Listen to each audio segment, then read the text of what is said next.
Bonjour à tous et bienvenue à votre édition L'Info. Le président algérien Abdelmadjid Tebboune a regagné ce vendredi le pays après avoir pris part aux travaux de la 78e session ordinaire de l'Assemblée générale de l'ONU à New York.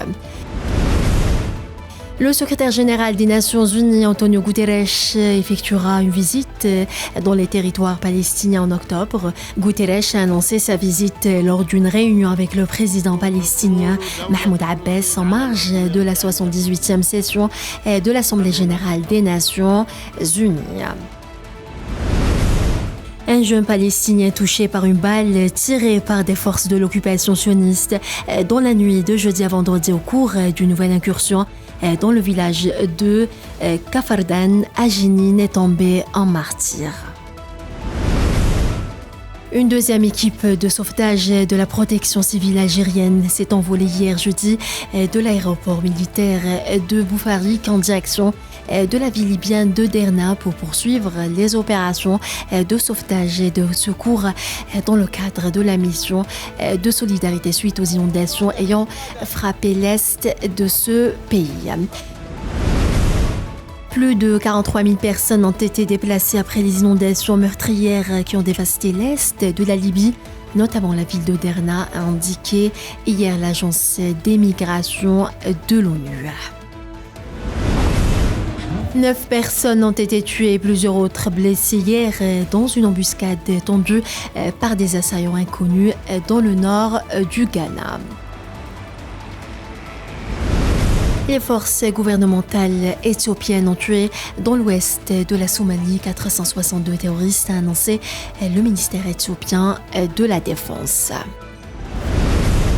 Le président de la République démocratique du Congo, Félix Tshisekedi, a plaidé au débat général de la 78e session de l'Assemblée générale des Nations unies en faveur du retrait progressif de la mission des Nations unies en RDC à partir de décembre 2023.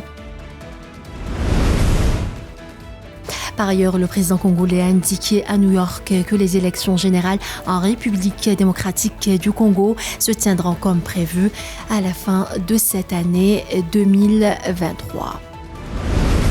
16 personnes, dont 4 supplétifs de l'armée, ont été tuées dans 2 attaques terroristes présumées mardi dans le centre-est et l'ouest du Burkina Faso, ont rapporté jeudi des médias citant des sources locales et sécuritaires. Le président tunisien Kais Saied a annoncé hier que les élections locales et régionales auront lieu le 24 décembre 2023. Les élections législatives au Pakistan qui devaient initialement se tenir cette année auront lieu fin janvier 2024, a annoncé jeudi la commission électorale. On passe au sport. Walid Sadi, seul candidat en lice, a été élu nouveau président de la Fédération algérienne de football pour le reste du mandat olympique 2020-2024 lors de l'Assemblée générale élective.